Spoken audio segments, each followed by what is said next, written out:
Every civilization believes its money will outlive it. Every state tells its people that this time is different, that the system is strong, that savings are safe. And sooner or later, history exposes the lie. From ancient empires to modern nations, people wake up to numbers on a screen that no longer mean anything. Wages that cannot buy life, and futures erased by mechanisms they never questioned. Financial collapse is not an exception, it is a pattern. The real danger is not collapse itself, but blind faith in permanence. We check bank accounts, trust currencies, and assume stability is natural, but money is not a law of nature. It is an agreement, and agreements break fast when pressure arrives. That is why history matters. Every breakdown leaves clues about what holds value and what dissolves the moment trust disappears. Every crisis separates illusion from reality. You'll notice something uncomfortable. The people who endured were not the most loyal believers. They were the earliest skeptics. They prepared before confidence turned into panic, before safety became a story. What survives is awareness.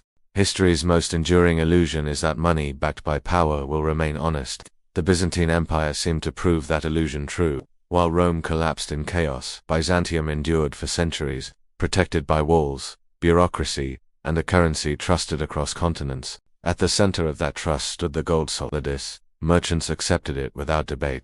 Soldiers demanded it as payment. Governments hoarded it as proof of legitimacy. It functioned as the medieval world's anchor of value.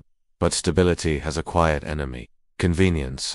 Over time, Byzantine rulers faced familiar pressures: wars to fund, borders to defend, loyalty to purchase. Instead of raising taxes openly, they altered the coin itself. A little less gold here, a little alloy there. Nothing dramatic, nothing obvious at first. The danger of debasement is not immediate collapse. It is delayed recognition. Trust decays slowly, then all at once.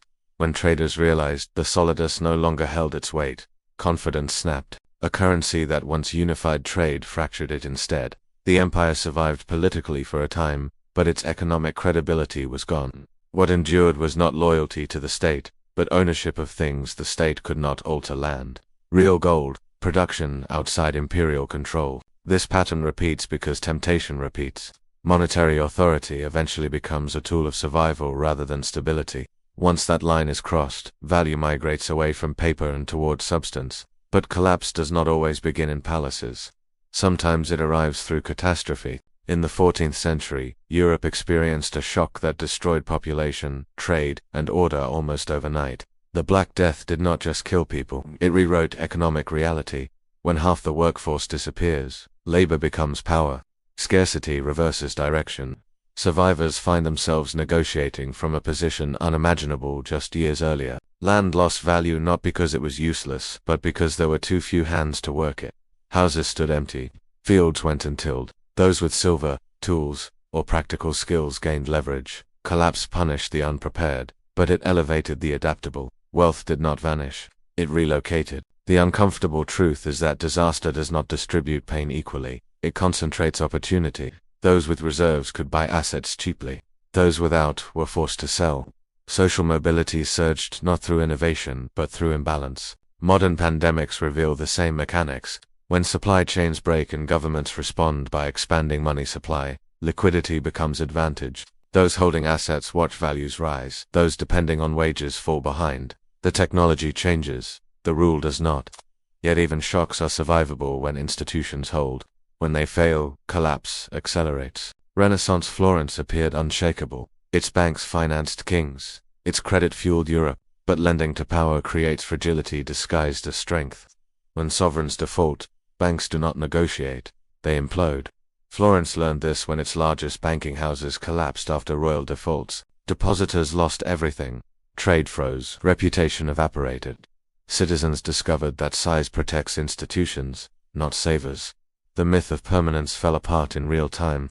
What survived were not balance sheets, but autonomy. Those who did not entrust survival to prestige outlasted those who did. War exposes monetary weakness faster than any philosophy. During the American Civil War, both sides learned that funding survival required abandoning restraint. Paper money replaced discipline. In the North, greenbacks functioned because confidence remained intact, barely. Inflation crept upward, eroding purchasing power slowly enough to seem tolerable. In the South, reality was harsher. Desperation drove unchecked printing. Confidence collapsed. Currency died before the war ended. Soldiers were paid in paper that could not feed their families. Citizens carried bundles of money that bought nothing. Savings dissolved not through theft, but through obedience. What held value was not loyalty but tangibility. Food, land, tools, and gold survived. Everything else became symbolic. Collapse did not ask who believed hardest. It rewarded who prepared earliest. Revolution accelerates this process. France's assignats were born from optimism and destroyed by excess. Backed by confiscated land, they promised fairness. Printed without restraint, they delivered chaos. Prices spiraled. Farmers rejected paper. Trust disappeared. Once money stops functioning as exchange, society fractures. Barter returns. Hoarding intensifies. Violence follows scarcity. The French Revolution consumed not only its enemies, but its currency. Those holding real assets endured. Those holding promises did not. The lesson is cruel but consistent. Money backed by ideology collapses faster than money backed by restraint. The 20th century merely globalized these truths. In Asia, financial collapse arrived not through printing, but through borrowing in foreign currencies.